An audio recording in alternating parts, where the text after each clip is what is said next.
Қайырлы күн, құрметті оқырмандарым. Менің шаш күтімі және емі туралы тегін сабағыма қош келдіңіздер. Сабақты бастамас бұрын өзімді қысқа таныстыра кетейін. Менің есімім Мөлдір Бекжан, шаш күтімі эксперті, Қазақстандағы бұрымды қыз байқауының жеңімпазы боламын және қазақстандық Рапунцель деген лақап атым бар. 9 жасымнан бастап шашымды өсіріп келе жатырмын және қазіргі кезде ұзындығы жерге дейін жетеді. Авторлық шаш күтімі курсым бар. Осы уақытқа дейін 400-ден астам әйелге шашының түсуін, ойлуын тоқтатып, өсіріп қалыңдатуға, жалпы шаштағы проблемаларды шешуге көмектестім. Ал енді достар, сіздердің тегін сабаққа келудегі негізгі мақсаттарыңыз бұл көп әйелдердің сұрағы: қалай шаштың түсуін азайтуға болады, қалай жылдам өсірсем болады, қалыңдатсам болады, одан қалса шаштағы майлылық, қайызғақ, құрғау сынды проблемаларды шешу жолдарын сұрайды. Мен қазір сіздерге осы мәселелерді қалай шешуге болады, соның жолдарын нақты түсіндіріп беремін. Ең бірінші кезекте достар, көп әйелдердің жасайтын қателігінен бастайық. Бірінші әйелдердің қателігі бұл шаштағы кез келген қайызғақ болсын, майлану болсын, шаштың түсуі болсын, шампунь іздей бастайды. Түрлі қымбат шампундарды қолданады, маскаларды қолданады, шашқа арналған сывороткаларды сатып алып жатады, бірақ ешқандай нәтиже көрмейді. Одан қалса витаминдер, сетевой, аптекадан витаминдер алады, коллаген сияқты түрлі дәрумендерді ішіп бастайды, бірақ одан да нәтиже көрмедім дейді. Сонымен қатар кейбір әйелдерде мысалы коллаген іштім, немесе белгілі бір шампуньды қолдандым, қысқа уақытта шашымның түсуі азайғандай болды да, біраз уақыттан кейін қайта басталды дейтін әйелдер бар. Одан бөлек тіпті одан бетер шаштың түсуі көбейіп кетті дейтіндер бар. Сондықтан негізінде шаштағы проблема қайдан туындап жатыр, соның нақты себебін анықтамай, сіздің алған шампуныңыздан да, бальзамыңыздан да, маскалар мен коллагеннен де ешқандай пайда жоқ. Бұл сіздің ақшаңызды шашу болып табылады. Сондықтан, егер ондай қателік жіберіп жүрсеңіздер, оны жасамай тұра тұрыңыздар. Екінші кезекте, шашы түсетін әйелдердің тағы бір әрекеті бұл шаш қию. Шаш қиған кезде сіздің шашыңыз ұзын болса, ұзындығы қиған кезде ұзындығы қысқарады ғой, кішкене шаштың түсуі азайғандай болады. Негізі шаштың түскені азаймайды. Себебі шаш түседі, шаш түбінен түседі. Ол ұзындығынан түспейді. Сондықтан сіз шашты қиып, ол шашыңыздың түсуін тоқтата алмайсыздар. Сонымен қатар шашым түсті, майланды деп пилинг жасатып жатады, біреу кератинге барып жатады. Бұл процедуралардың барлығы уақытша, одан қалса керісінше әсер етуі мүмкін. Мысалға пилингке барып, шашымның майланғаны, қайызғақтанғаны азайғандай болды, уақытша ғана қайтадан басталды, немесе пилингтен кейін, кератиннен кейін көп түсіп жатыр дейтін адамдар көп. Сондықтан нақты не істеу керек? Бұл проблемаларды қалай шешеміз, соған тоқталайық.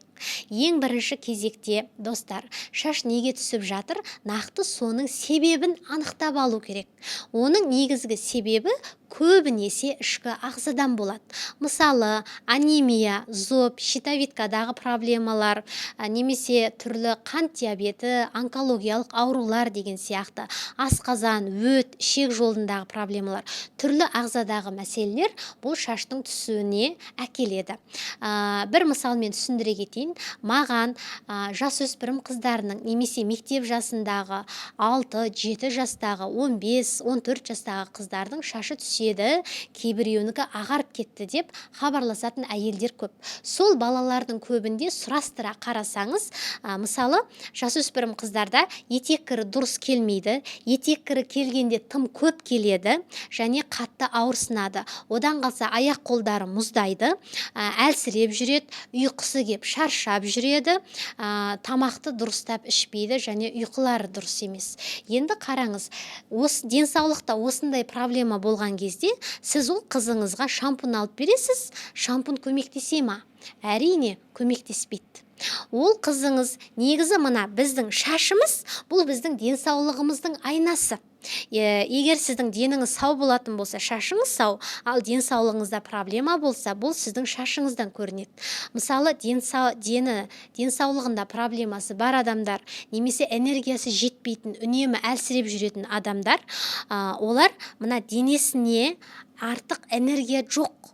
Былайша айтқандағы денесіндегі барлық қоректік заттарды, энергияның барлығын жүрек, бауыр, бүйрек сияқты маңызды мүшелерге жібереді де шашты керексіз. Шашсыз да адам өмір сүре алады деп былайша айтқанда шашты түсіріп тастайды. Себебі адамда шашқа беретін артық қуат жоқ бойында, энергия жоқ, бойыңызда оған бөлетін дәрумен жоқ. Сондықтан ең бірінші кезекте не себепті шаш түсіп жатыр, нақты соның себебін анықтау керек. Қалай анықтаймыз? Шаш түскенде арнайы тапсыратын анализдер болады. Мысалы, мен өзімнің шаш күтімі курсымда адамдармен қалай жұмыс жасаймын? Бірінші адамдар маған проблемасымен келеді, сосын сол мәселелеріне қарай әртүрлі анализдерді беремін. Шаштың түсуі ойлуы ғана емес, кейбір жағдайда шаштың майлануы мен құрғауы да анализдерге, яғни сіздің денсаулық жағдайыңызға тікелей байланысты. Сол себепті біз осы анализдер арқылы шаштағы негізгі проблеманы анықтаймыз. Сонан кейін менің курсымдағы интегративті дәрігер маман сол курсыма қатысушылардың анализдерін қарайды.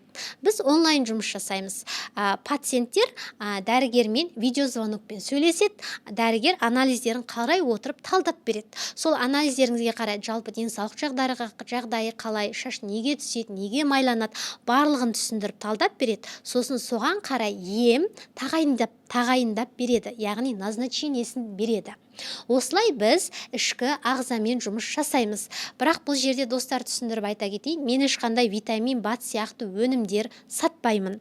Онан кейін екіншіден, біз шаштағы негізгі проблеманы, ішкі ағзадағы мәселені анықтап алғаннан кейін, екінші кезекте шаштың күтімімен жұмыс жасаймыз. Шаш күтімінде адамдар жіберетін қателіктер өте көп. Мысалы, адамдар ойлайды, шашқа арналған аптекада сататын түрлі майлар бар, сол майларды пайдалансам, маған көмектеседі деп. Бірақ шашы майлы адамдарға май пайдалануға болмайды. Себебі ол оның шашын одан бетер майландырып жібереді. Ал шашы құрғақ адамдар интернетте түрлі маскаларды көріп алады да, мен қазір шашыма осыны пайдаланайын дейді. Ол боялған, зақымданған, құрғаған шаштарға кейбір масканы пайдаланған кезде ол одан бетер оны құрғатып жібереді. Тіпті кейбір адамдар сол маскалардан шаштарын күйдіріп алған адамдар бар. Сондықтан ол майларды, маскаларды қолданбас бұрын нақты шашыңыздың типін анықтап алу керек бірінші. Екінші, сол проблемаға қарай қолдану керек. Үшіншіден, қалай қолдана аласыз, соны білуіңіз керексіз.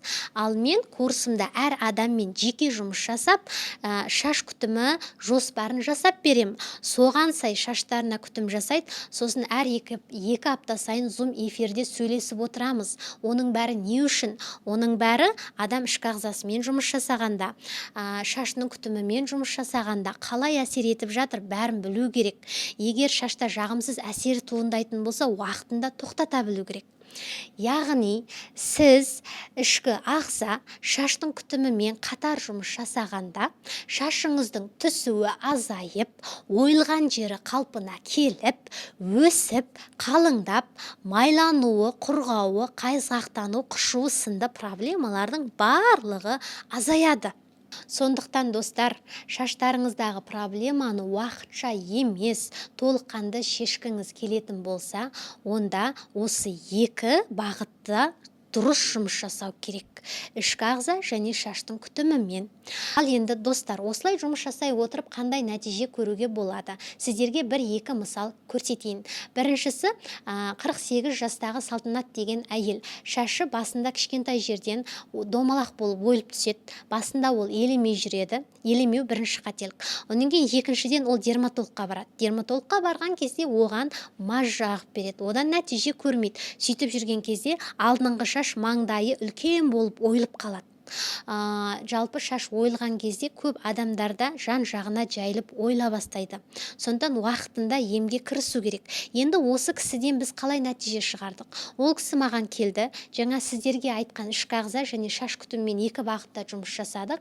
Ең бірінші нәтижесі ойылған жерге 12 күнде шаш шыға бастады. 75 күнде кәдімгідей шығып 3 айда толық ойылған шашы қалпына келді. Шашы бұрынғыдан да өсіп қалыңдады.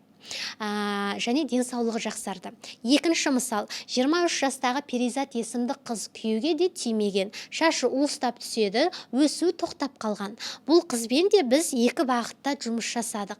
Нәтижесінде шашының түсуі 1 айда тоқтады. Өздеріңіз суреттен көріп отырсыздар.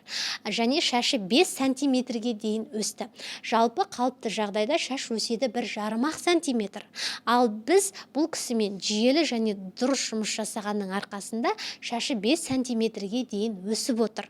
Сонымен қатар, үшінші мысал, мына қыздың жасы 8-де, трихологпен 1 жыл жұмыс жасап нәтиже көрмеген, бірақ дұрыс және жүйелі жұмыс жасағанның арқасында Алла шипасын беріп, 2,5 айда шашы өсіп қалпына келді.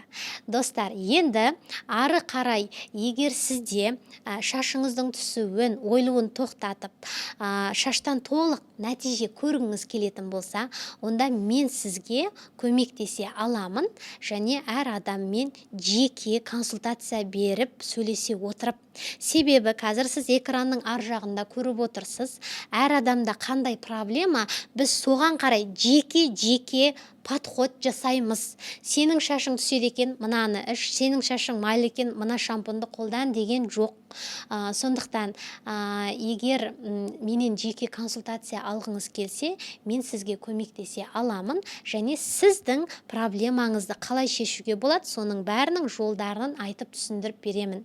Менен консультация алғыңыз келсе, менің Instagram парақшама өтіп, сонда дайректке, яғни жекеге маған шаш сөзін жазсаңыз, сізге WhatsAppқа өтетін сілтеме жібереміз. Болмаса, маған мына төменде көрсетілген номерге WhatsAppқа жазыңыздар. Сіздерге жеке консультация берем және проблемаңызды қалай шешуге болады, соның жолдарының барлығын нақтырақ айтып түсіндіріп берем. Оған қоса шашқа химиялық, табиғи, шығынсыз күтім жасау жолдарын үйретемін. Ал сұрақтарыңыз болса, маған осы номерге жазсаңыздар болады.